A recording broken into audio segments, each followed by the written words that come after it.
नमस्कार, तुमच्या सर्वांचं स्वागत करतोय आपल्या चॅनलवर। मित्रांनो, ज्या राज्यांमध्ये बीजेपीचं सरकार आहे त्या ठिकाणी शिक्षणाची पूर्णपणे वाट लावली जात आहे किंवा त्या ठिकाणच्या शिक्षणामध्ये अशा काही गडबडी घोटाळे केले जात आहेत जेणेकरून पुढे चालून येणारी जी पिढी आहे त्यांच्या मनामध्ये धार्मिक तेढ किंवा धर्माबाबत त्यांच्या मनामध्ये जास्तच हे निर्माण झालं पाहिजे आणि त्यामुळे त्यांच्याकडून तशा प्रकारचा अभ्यासक्रम केला जातो किंवा तशा प्रकारच्या गोष्टी घडून आणल्या जात आहे।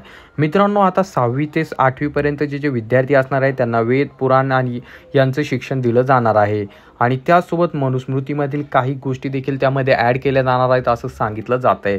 जर असं होत असेल तर मित्रांनो, एक गोष्ट लक्षात घेतली पाहिजे की आपण विनाशाकडे जात आहोत, कारण दुसऱ्या देशांमध्ये सायन्स, टेक्नॉलॉजी या गोष्टी शिकवल्या जातात, तर आपल्या इकडे काय वेद, पुराण ह्या गोष्टी शिकवायला सुरू होणार आहे। आणि हे जे सुरू होणार आहे मित्रांनो, सर्वात अगोदर त्याची सुरुवात जी आहे मित्रांनो उत्तर प्रदेश या राज्यातून होणार आहे। या वर्षीच्या अभ्यासक्रमामध्ये ते लागू होणार आहे आणि या वर्षीपासून ते संपूर्ण शिक्षणामध्ये चालू होणार आहे। त्यामध्ये वेद, पुराण आणखी काही गोष्टी ज्या असतील मित्रांनो त्या शिकवल्या जाणार आहेत आणि त्याचसोबत बाहेर देशामध्ये जसे सायन्स, टेक्नॉलॉजीला महत्त्व दिलं जातं तसं आता इथून पुढे भाजप ज्या राज्यांमध्ये निवडून आले त्या राज्यांमध्ये ज्या वेद, पुराण ह्या गोष्टी ज्या शाळेमध्ये ॲड करणार आहे आणि त्यामध्ये अभ्यासक्रमामध्ये ॲड करणार आहे।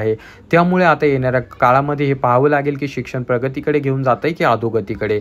तुम्हाला या संदर्भात काय वाटतं खाली कॉमेंट करून सांगा। चॅनलवर नवीन असाल तर चॅनलला सबस्क्राईब करा।